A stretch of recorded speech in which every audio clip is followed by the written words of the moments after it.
Magandang umaga po sa ating lahat.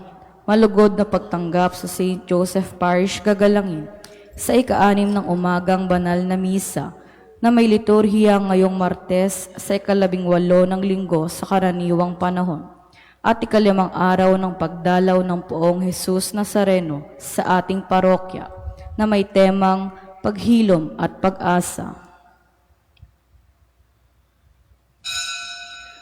Tumayo po ang lahat at tayo makiisa sa Eucharistikong pagdiriwang na pamumunuan ng ating Kura Paroko, Reverendo Padre Douglas D. Badong.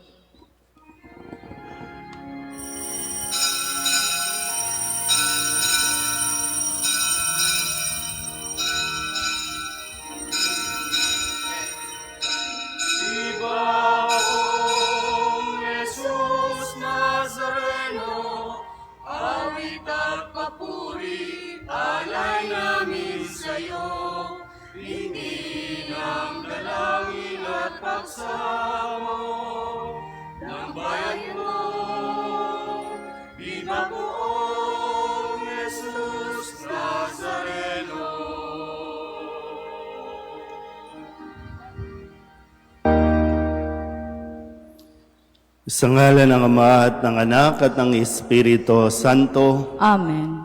Ang pagpapala ng ating Panginoong Hesus Kristo, ang pag-ibig ng Diyos Ama, at ang makikipagkaisa ng Espiritu Santo naway sumainyong lahat. At sumaiyo rin.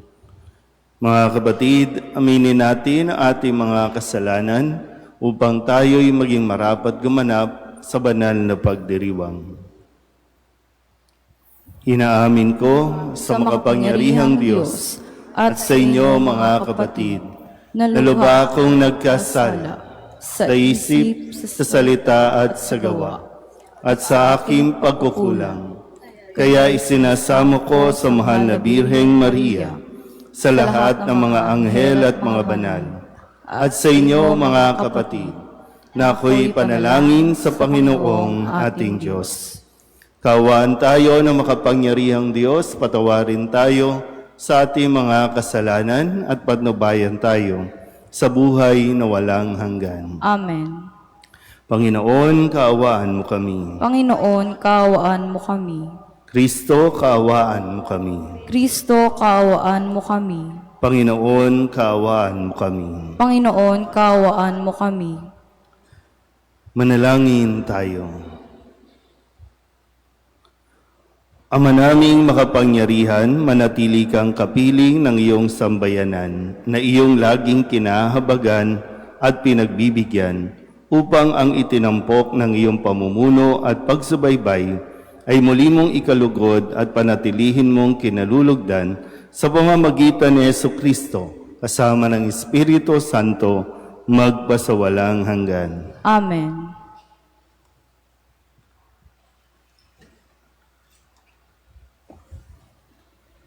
Pagbasa mula sa aklat ng mga bilang. Noong mga araw na iyon, sina Miriam at Aaron ay nag-usap laban kay Moises tungkol sa asawa niyang taga-Kus. Ang sabi nila, si Moises lamang ba ang kinausap ng Panginoon? Hindi ba tayo man? Hindi kaila sa Panginoon ang usapan nilang ito. Si Moises naman ay mapagkumbaba higit kanino mang nabuhay sa ibabaw ng lupa. Walang ano-ano, sina Moises, Aaron at Miriam ay tinawag ng Panginoon. Sinabi niya, magpunta kayong tatlo sa toldang tipanan, at nagpunta nga sila. Ang Panginoon ay bumaba sa anyo ng haliging ulap at lumagay sa pintuan ng toldang tipanan. Tinawag niya sina Aaron at Miriam. Paglapit nila, sinabi niya, pakinggan ninyo ito. Kung ang sino may nais kong hiranging propeta, napakikita ako sa kanya sa pangitain at kinakausap ko siya sa panaginip. Ngunit kaiba ang ginawa ko kay Moises. pagkat siya lamang ang lubos kong mapagtitiwalaan sa aking sambahayan.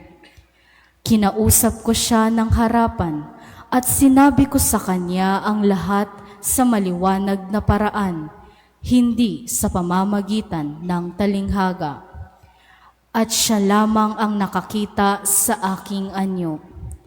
Bakit kayo nag-uusap laban sa kanya? Pagkasabi niyon, galit na umalis ang Panginoon. Nang nawala na ang ulap sa ibabaw ng toldang tipanan, si Miriam ay namuti sa ketong. Nang makita ito ni Aaron, sinabi niya kay Moises, "Kapatid ko, isinasamo kong wag mo kaming parusahan dahil sa aming kamangmangan at kasamaan. Huwag mong pabayaang matulad siya sa isang buhay na patay, parang ipinanganak ng wala ang kabiyak ng katawan." Kaya si Moises ay dumaing sa Panginoon na pagalingin si Miriam. Ang salita ng Diyos. Salamat sa Diyos. Poon iyong kaawaan, kaming sayo'y nagsisuway. Poon iyong kaawaan, kami sa'yo'y nagsisuway. Ako'y kaawaan o mahal kong Diyos, sang-ayon sa iyong kagandahang loob. Mga kasalanan ko'y iyong pawiin, ayon din sa iyong pag-ibig sa akin. Linisin mo sana ang aking karumhan at ipatawad mo yaring kasalanan. Poon iyong kaawaan, kami sa'yo'y nagsisuway. Ang pagsalansang ko ay kinikilala, laging nasa isip ko at alaala. Sa iyo lang ako nagkasalang tunay, at ang nagawa ko'y di mo nagustuhan. Poon iyong kaawaan, kami sa'yo'y nagsisuway. Kaya may matuwid ka na, ako'y hatulan, marapat na ako'y iyong parusahan. Ako'y masama na buhat ng iluwal, makasalanan na nang ako'y isilang. Poon iyong kaawaan, kaming sa'yo'y nagsisuway. Isang pusong tapat sa aki likhain, bigyan mo, O Diyos, ng bagong damdamin. Sa iyong harapay, wag akong alisin, ang Espiritu mo ang papaghariin. Poon iyong kaawaan, kaming sa'yo'y nagsisuway. Magsitayo po ang lahat.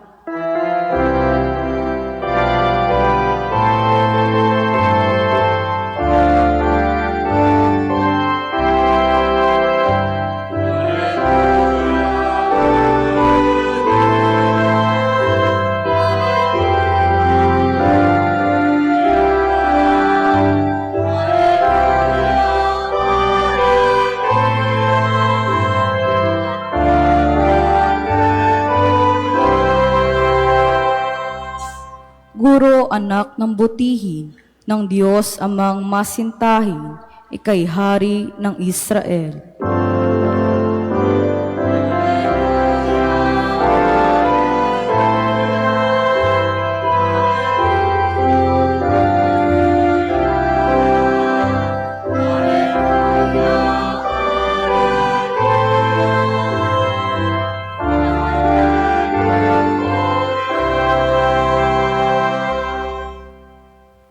Sumainyo ang Panginoon. At sumaiyo rin.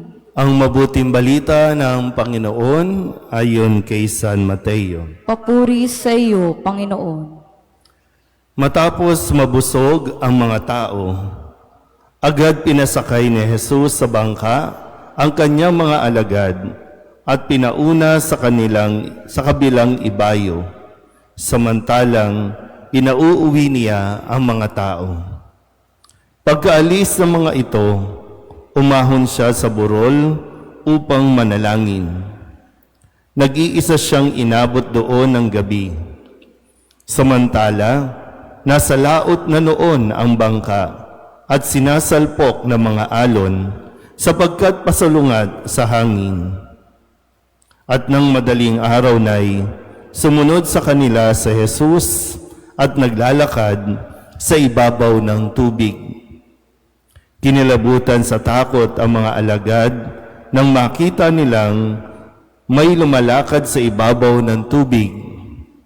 Multo, sigaw nila.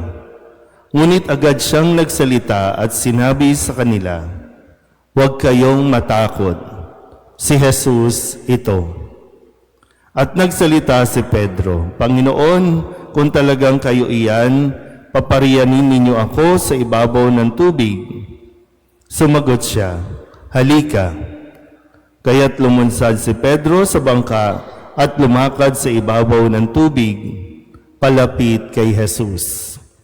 Ngunit nang mapansin niya ang hangin, siya'y natakot at nagsimulang lumubog. "Sagipin ninyo ako, Panginoon," sigaw niya. Agad siyang inabot ni Jesus. "Napakaliit ng iyong pananalig," sabi niya kay Pedro.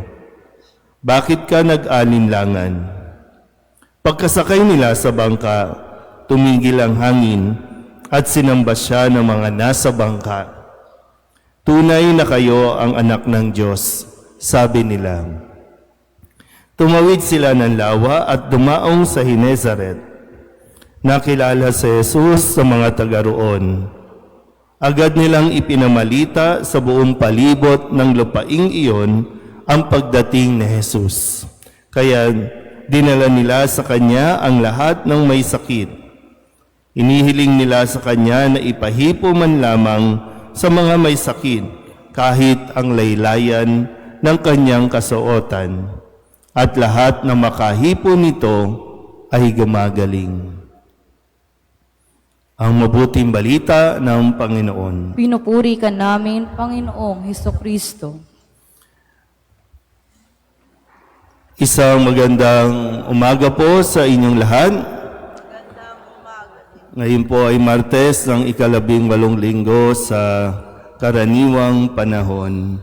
At maganda po na maintindihan natin ang ipinahayag ng ating Panginoong Hesukristo sa ating pong Ebanghelyo ng kanyang sabihin sa kanyang mga alagad na huwag kayong matakot, si Jesus ito. Ano po ang nangyari? Habang ang mga alagad ay tumatawid sa kabilang ibayo, nakakasay sa isang bangka, nagkaroon ng malakas na alon.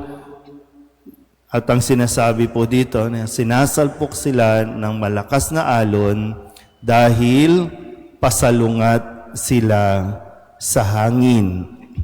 Pasalungat. Hindi ko alam kung talagang yun ang tanging daan o kaya naman, kasi marami po sa mga alagad, kung matatandaan po ninyo, mga ekspertong mga mangingisda. Ang buhay nila, bago pa nila nakilala si Kristo, pangingisda na. So more or less, alam nila kung malakas ang alon, alam nila kung ngayon maraming isda o kaya kung saan. Kasi 'di ba kapag maliwanag, wala yan mahuhuli kasi kalat ang isda. So alam nila yan. Kaya minsan parang bakit sila pasalungat sa hangin? Kaya tuloy, normal lang na sasalpukin sila ng malakas na alon kasi nga pasalungat sila sa hangin. Nakukuha po ba? So parang, di ba, ang lagi naman sinasabi natin, so tayo ay nakasakay sa isang bangka. Para marating natin yung kabila, marating natin yung goal natin, kailangan natin mag-isip ng mabuti. Pero ang nangyari sa mga alagad, no, at pwede sa atin din, masyado tayong tumitingin at nagfo-focus sa mga hampas ng alon ng buhay natin. Masyado tayong nagfo-focus sa mga problema. Masyado tayong nagfo-focus sa sakit o kung ano paman. Nakakalimutan nating tumingin at mag-focus kay Kristo. So, bakit nakakaranas tayo ng mga hampas?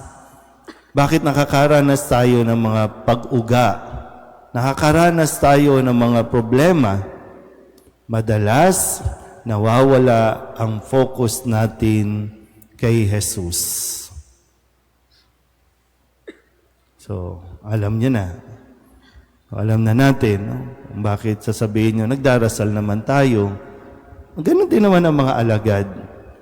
Kaya lang dumarating sa punto ng buhay natin na, yun nga, mas nakukuha yung atensyon natin at mas natatakot tayo kaysa ang manalig kay Kristo. Kaya marami sa kalagitnaan sumusuko na. Sa kalagitnaan umaayaw na, umaatras na. So paano mararating yung kabila? Kung dun sa gitna, bigla tayong magkakanya-kanya. Kung sa kalagitnaan ng buhay, dahil may mga problema, mag-iiwanan na tayo, magsusukuan tayo. Paano natin mararating ang dulo ng ating paglalakbay? Kaya nga, dito sa sitwasyong ito, kung pagninayan mo pang mabuti, wala pa si Jesus sa bangka habang sila ay natataranta, natatakot na baka lumubog. Wala si Kristo sa bangka, pero paparating na si Kristo. At nung sumakay si Kristo doon sa kanilang bangka, mas naging mapayapa na ang kanilang paglalakbay. Magandang mapagnilayan din natin. Kasama ba natin si Kristo? Nasa atin ba si Kristo? Sa simbahan, sa pamilya, sa anumang relasyon, nandyan ba si Kristo sa ating pumpiling? Amen?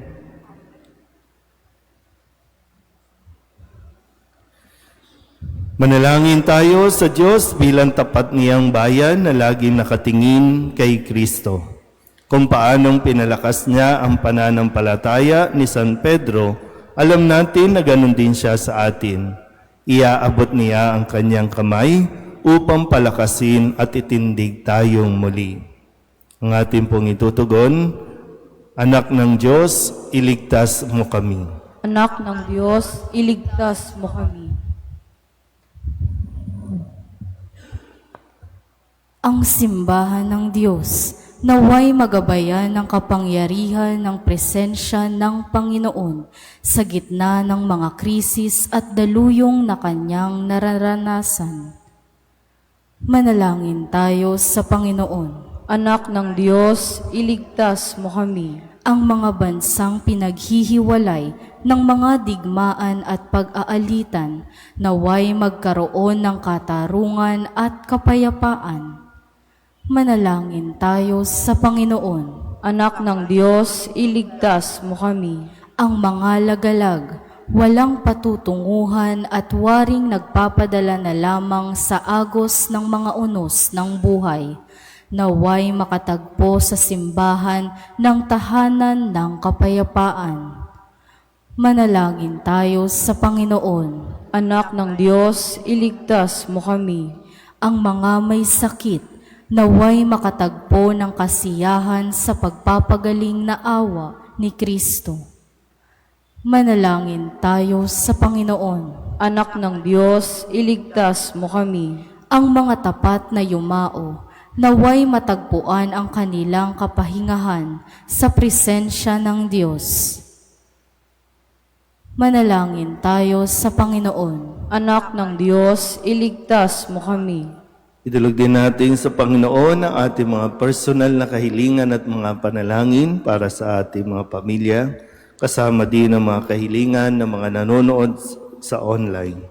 Lahat ng mga misang pasasalamat, espesyal na intensyon, agarang paggaling ng mga may sakit, at ang lahat ng mga kaluluwa na iniling na ipagdasal sa misang ito.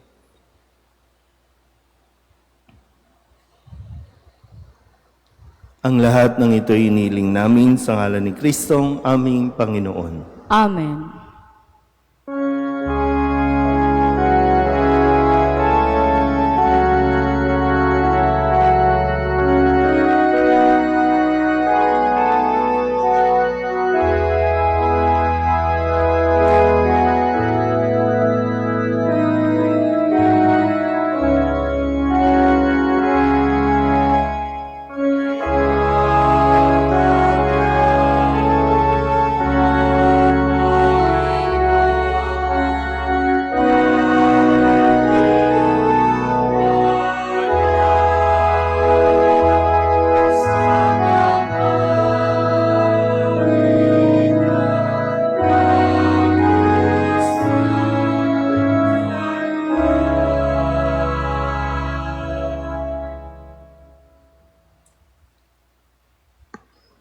Manalangin kayo mga kapatid upang paghahain natin ay kalugdaan ng Diyos sa mga makapangyarihan.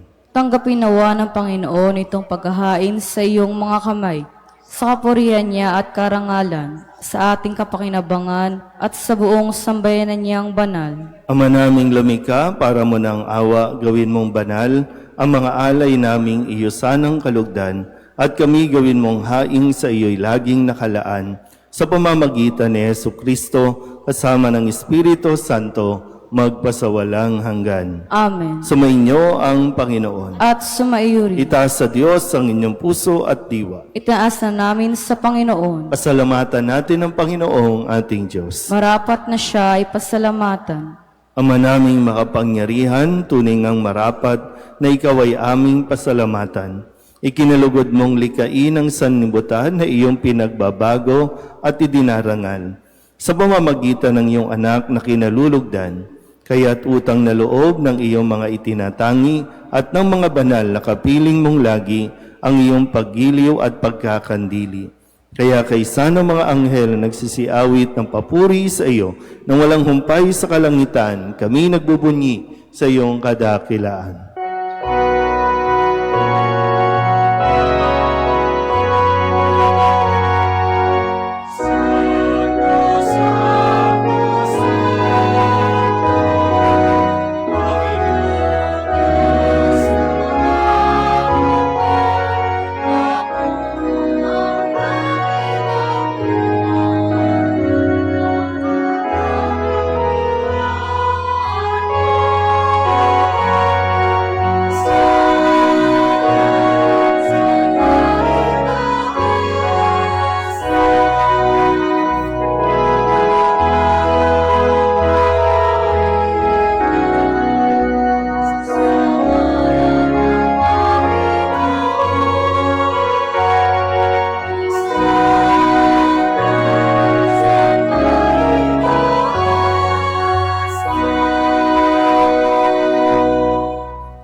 Ama naming banal, ikaw ang bukal ng tanang kabanalan.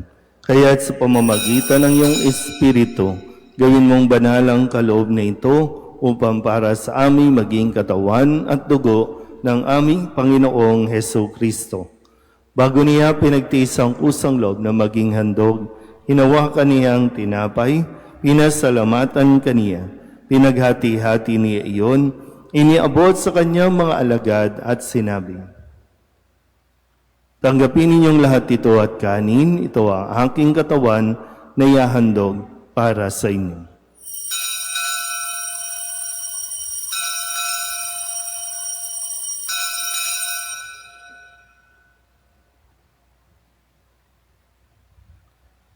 Gayun din naman nang matapos ang hapunan, inawakan niya ang kalis, muli kaniyang pinasalamatan. Iniabot niya ang kalis sa kanyang mga alagad at sinabi, "Tanggapin ninyong lahat ito at inumin. Ito ang kalis ng aking dugo ng bago at walang hanggan tipan. Ang aking dugo na ibubuhos para sa inyo at para sa lahat sa ikapagpapatawad ng mga kasalanan. Gawin ninyo ito sa pag-alaala sa akin."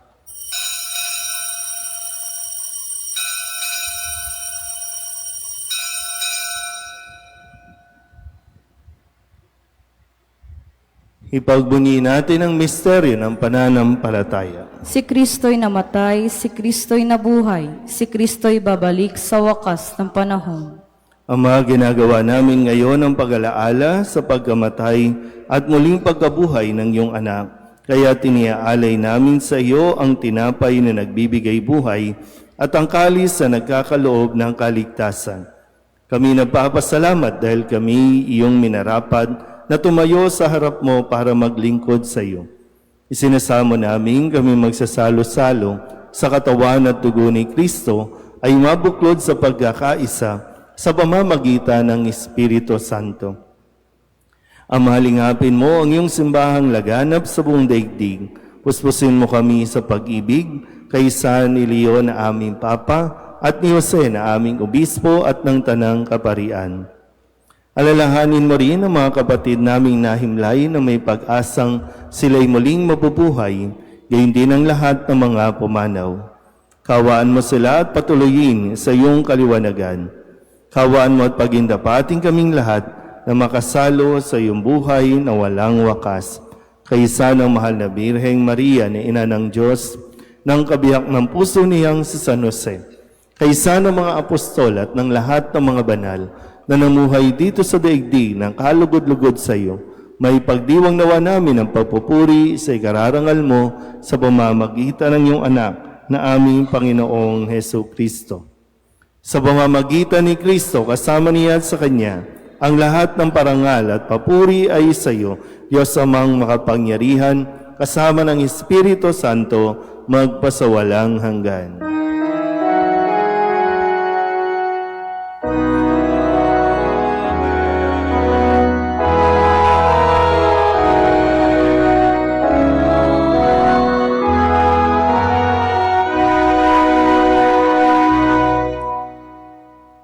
Sa tagabili ng mga nakagagaling na utos at turo ni Jesus sa Panginoon natin at Diyos, ipahayag natin ang lakas loob.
Inihiling namin kami iadya sa lahat ng masama, pagkalooban ng kapayapaan araw-araw, iligtas sa kasalanan, at ilayo sa lahat ng kapahamakan, samantalang aming pinananabikan ang dakilang araw ng pagpapahayag ng tagapagligtas naming si Heso Kristo. Sapagkat iyo ang kaharian at ang kapangyarihan at ang kapurihan, magpakailanman. Amen. Panginoong Heso Kristo, sinabi mo sa iyong mga apostol, kapayapaan ang iniiwan ko sa inyo, ang aking kapayapaan ang binibigay ko sa inyo.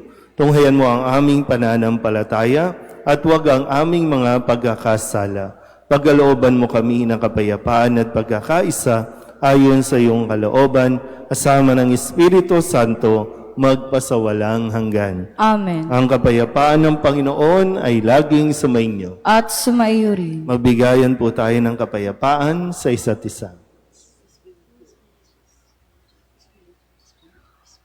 Kordero ng Diyos na nag-aalis sa mga kasalanan ng sanlibutan, maawa ka sa amin. Kordero ng Diyos na nag-aalis sa mga kasalanan ng sanlibutan, maawa ka sa amin. Kordero ng Diyos na nag-aalis sa mga kasalanan ng sanlibutan, ipagkaloob mo sa amin ang kapayapaan. Ito ang kordero ng Diyos. Ito ang nag-aalis ng kasalanan ng sanlibutan. Mapalad ang mga inanyayahan sa kanyang piging. Panginoon, hindi ako karapat-dapat na magpatuloy sa iyo, ngunit sa isang salita mo lamang ay gagaling na ako.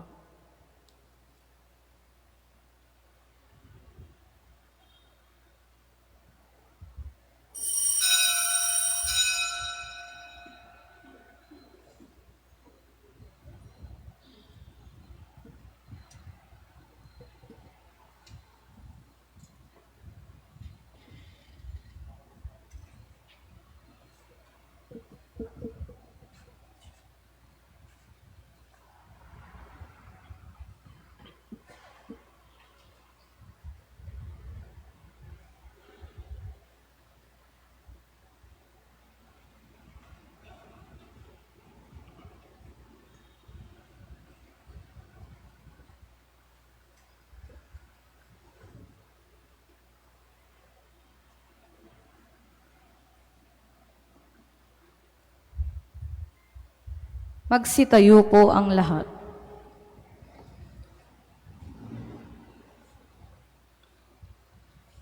Manalangin tayo.